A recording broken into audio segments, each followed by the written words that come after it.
নমস্কার, বিনয় ঘোষ।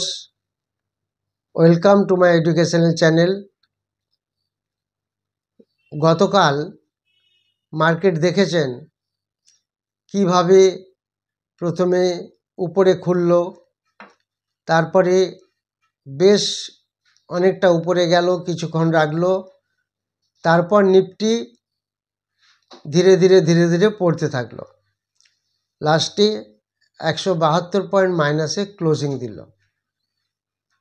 আমরা যদি টোটাল চার্টটা দেখি তাহলে আমরা কি দেখতে পাবো, প্রায় দেখা যাবে 400 পয়েন্টের মতো নিফটি নিচে এসেছিল। তো লাস্টে অনেকটা কভার করে ব্যাঙ্ক নিফটি এবং নিফটি দুটি অনেকটা কভার করেছে, কভার করে তারপরে ক্লোজিং দিয়েছে। ব্যাঙ্ক নিফটি 300 পয়েন্টের মতো মাইনাসে বন্ধ হয়েছে, হোয়ারাস নিফটি 172 পয়েন্ট মাইনাসে বন্ধ হয়েছে। তো এখন একটা আমরা এটা বলতে পারি, হঠাৎ করে মার্কেটটা কাল পড়লো কেন। হঠাৎ করে বললে ভুল হবে, all time market higher high করেই চলেছে এবং এটা একটা জাস্ট যেরকম একটা কারেকশন হয়, নিছকই একটা কারেকশন। এই কারেকশনের পেছনে কোনো নিউজ সেরকম কিছু প্লে করেনি। নিউজ বলতে ধরুন কোনো যুদ্ধের খবর বা কোনো ফেডারেল রেট, ইন্টারেস্ট রেট বাড়ানো, এরকম কোনো নিউজ বা কোনো ন্যাচারাল ক্যালামিটি বা কোনো পলিটিক্যাল ক্যালামিটি, এরকম কোনো বিশেষ নিউজ ছিল না। তো আলটিমেটলি এটা একটা আমরা বলতে পারি নিছকই কারেকশন। তো কিছু কিছু নিউজ আমরা যেগুলো পাচ্ছি সেগুলো জন্য কালকের এফেক্ট হয়নি। যেমন অনেক নিউজ চ্যানেল বলেছে মেজরিটি পাবে না এই ইলেকশনে, সেটা এখানে সেরমভাবে কিছু এফেক্ট করবে না। যেটা হয়েছে স্বাভাবিকভাবেই হয়েছে এবং এটা একটা কারেকশন ছাড়া আর কিছুই নয়। এখানে কোনো নিউজ প্লে করেনি। তার কারণ আমরা যদি একটু মেজর স্টক মার্কেট ইন্ডিসেস নিয়ে দেখে নিই তাহলে আমরা দেখতে পাবো যে ডাউ জোন্স 450 পয়েন্ট প্লাসে বন্ধ হয়েছে। আমি আমেরিকান মার্কেটের কথা বলছি। ডাউ জোন্স 450 পয়েন্ট প্লাসে বন্ধ হয়েছে। S&P 500 63 পয়েন্ট প্লাসে বন্ধ হয়েছে উপরে, এবং ন্যাসড্যাক 315 পয়েন্ট উপরে বন্ধ হয়েছে। অতএব আমেরিকান মার্কেট কিন্তু বেশ স্ট্রং। তার আগেও কিন্তু আমেরিকান মার্কেট বেশ অনেকটাই বেড়েছিল। হোয়ারাস আমরা যদি ইউরোপিয়ান মার্কেটও দেখি, যেখানে ড্যাক্স 97 পয়েন্ট প্লাসে বন্ধ হয়েছে, FTSE 41 পয়েন্ট প্লাসে বন্ধ হয়েছে এবং ক্যাক 42 পয়েন্ট প্লাসে বন্ধ হয়েছে। অর্থাৎ এখান থেকে আমরা যেটা দেখতে পাচ্ছি, আমেরিকান মার্কেট এবং ইউরোপিয়ান মার্কেট বেশ স্ট্রং আছে। আর তাদের থেকেও আমার যে আপাত দৃষ্টিতে মনে হচ্ছে ইন্ডিয়ান মার্কেট আরও বেশি স্ট্রং। একদিন 100, 200, 300 পয়েন্ট নিফটি পড়লে কিছুই না। এটা জাস্ট একটা নর্মাল ফল, এটার মধ্যে কোনো গসিপ নেই, কোনো কিছুই ব্যাপার নেই। এটা একটা সেলিং প্রেসার ছিল, যেহেতু মার্কেট অনেক হায়ার হাই করে চলছিল, তারই একটা জাস্ট সেলিং প্রেসারের একটা কারেকশন। আমরা যদি আরেকটু ডাটাটা ঠিক করে দেখি, সেটা দেখলে আমরা আরও ভালো করে বুঝতে পারবো। যদি আমরা FII ডাটা দেখি, ক্যাশ মার্কেটের ডাটা, তাহলে আমরা দেখতে পাচ্ছি কি FII 3 মে 2391 কোটি টাকার শেয়ার বিক্রি করেছে ক্যাশ মার্কেটে। হোয়ারাস DII সেখানে মাত্র 690 কোটি টাকার কিনেছে। নর্মালি কি হয়, এখন FII যা বিক্রি করছে তার থেকে DII আরও বেশি কিনে নিচ্ছে, যার জন্য মার্কেট আরও স্ট্রং হচ্ছে। আমরা যদি 8 এপ্রিল থেকে দেখি কন্টিনিউয়াস, দেখবেন DII কন্টিনিউ বাইংয়ে আছে আর FII কন্টিনিউ সেলিংয়ে আছে। মাঝে মাঝে FII 2-1 দিন করে বাইংয়ে ছিল। যেহেতু আমাদের ডোমেস্টিক ইনস্টিটিউশনগুলি এতটা স্ট্রং, এতটা ভালো পারফর্ম করছে, তার ফলে এফআইআইকে কোনো রকম তোয়াক্কাই করছে না। অর্থাৎ ফরেন মার্কেটের উপরে ইন্ডিয়ান মার্কেট কোনো রকমই নির্ভরশীল নয়, তার একটা পরিচয় আমরা বেশ কিছুদিন ধরেই পাচ্ছি।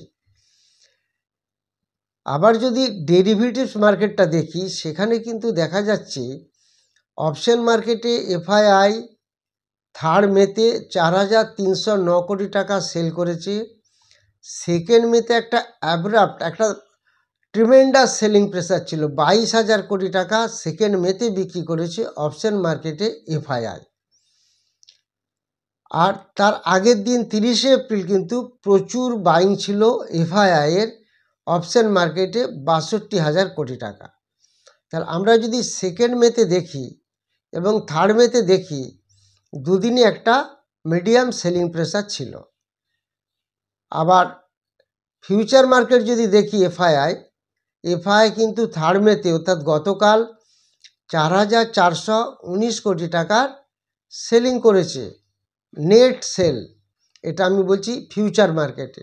তাহলে আলটিমেটলি আমরা কি দেখতে পাচ্ছি, প্রায় সব মিলে এফআইআই গতকাল সেলিং করেছে, 3rd মেতে ফিউচারেও সেল করেছে 4,400, অপশানে সেল করেছে 4,300, 4,4,8, প্রায় 9,000-এর কাছাকাছি। এবং ক্যাশ মার্কেটে সেল করেছে, ক্যাশ মার্কেটে এফআইআই সেল করেছে কত কোটি? 2,391 কোটি। তাহলে প্রায় 10 থেকে 11,000 কোটি টাকার এফআইআই একদিনে ওভারঅল টোটাল ফিউচার, অপশন এবং ক্যাশ মার্কেট নিয়ে টোটাল সেল করলো। তো আলটিমেটলি এই সেলিং প্রেশারটা একটা ছিল এফআইআইয়ের, তার সাথে সাথে একটা প্রফিট বুকিং ছিল, সেই কারণে কিন্তু মার্কেট এটা পড়েছে, আর কিছুই নয়। শুক্রবার পড়ার এটাই মেন কারণ। তো আলটিমেটলি এই ডাটা অনুযায়ী আমাদের এটাই দাঁড়াচ্ছে। এবার আমি একটি স্টক নিয়ে আলোচনা করব, যেই স্টকটি 91% নিচে চলছে, 90-91% নিচে চলছে। কোথা থেকে? তার হাই থেকে। এই হাই থেকে স্টকটি এতটাই নিচে চলছে এবং এখন এর দাম আছে 41 টাকার মতো। এটি একটি এনার্জি কোম্পানি, এটা উইন্ড এনার্জি তৈরি করে। এই স্টকটি মনে হয় সবার কাছেই আছে। এটা একটা খুব রেপুটেবল স্টক এবং প্রচুর রিটার্ন দিয়েছে এই স্টকটি। এটা একটা মাল্টিব্যাগার স্টক। এটা 90-91% নিচে আছে অল টাইম হাই থেকে। এবার এই স্টকটির নাম হলো সুজলন এনার্জি। এই স্টকটি দেখুন, 16 বছর আগে এই স্টকটি প্রচুর হাই গেছিল। সেটা গেছিল 2008 সালে। 2008 সালে এই স্টকটির হাই ছিল 459 টাকা 80 পয়সা, এই সুজলন এনার্জির। সেখান থেকে স্টকটি এখন অনেকটাই নিচে চলছে, 41 টাকার কাছাকাছি। এর সাপোর্ট, রেজিস্ট্যান্স এবং টার্গেট আমি আপনাদের দিয়ে দেবো, সেটা একটু আপনারা দেখে নেবেন। এই সুজলন এনার্জি 411% বেড়েছে লাস্ট 1 বছরে। আপনারা হিসাব করে দেখে নেবেন, এগুলি আমি দেখে নিয়েছি। আর 782% বেড়েছে লাস্ট 3 বছরে। আর লাস্ট 5 বছরে বেড়েছে 570% গেন করেছে। তো আলটিমেটলি এই সুজলন এনার্জি সেখান থেকে এখন মাত্র চলছে 41-42 টাকা রেঞ্জে। এই স্টকটি আমরা একটু চার্টটা যদি দেখি, তাহলে আমরা আরেকটু জিনিসটা ক্লিয়ার হয়ে যাব। সেই স্টকটা নিয়ে আমরা একটু চার্টে দেখে নেব এখন কি লেভেলে চলছে এবং এর টার্গেট লেভেল কি হতে পারে এবং সাপোর্ট এবং রেজিস্ট্যান্স লেভেল কি হতে পারে এই সুজলন এনার্জি, সেগুলি আমরা একটু দেখে নেব। এই স্টকটি মনে হয় মোস্ট অফ দ্য পার্সনসের কাছে পোর্টফোলিওতে আছে এবং আগামী দিনে হয়তো আরও ভালো রেজাল্ট করবে। এখন দেখুন লাস্ট ডেতে 41 টাকা 37 পয়সাতে বন্ধ হয়েছে সুজলন এনার্জি। তো এটা আমরা ফার্স্ট সাপোর্ট হিসাবে রাখছি। এটা 38.70 এটার একটা সাপোর্ট লেভেল থাকবে, আর রেজিস্ট্যান্স থাকবে 41.40 এই লেভেলে একটা রেজিস্ট্যান্স থাকবে। এবং আগামী দিনে বেশ খুব বেশি দিন না, আগামী দিনে আশা করা যাচ্ছে এই স্টকটি একটা মোটামুটি টার্গেট নিতে পারে 49 রুপিসের কাছাকাছি। এর একটা টার্গেট হতে পারে 49.90 বা 50 রুপিসের কাছাকাছি এর একটা টার্গেট হতে পারে। অর্থাৎ আমরা কি পাচ্ছি, এর এই যে ফার্স্ট সাপোর্ট জোনটা পাচ্ছি, এই সাপোর্ট জোনটা কত বলেছি আপনাদের বলে দিয়েছি। এই রেজিস্ট্যান্স জোনস আসছে এখানে, আর টার্গেট লেভেল আসছে এখানে। এটা ভেরি নিয়ার, আমরা একটা 50 রুপিস এই স্টকটি থেকে এক্সপেক্ট করতে পারি খুব তাড়াতাড়ি।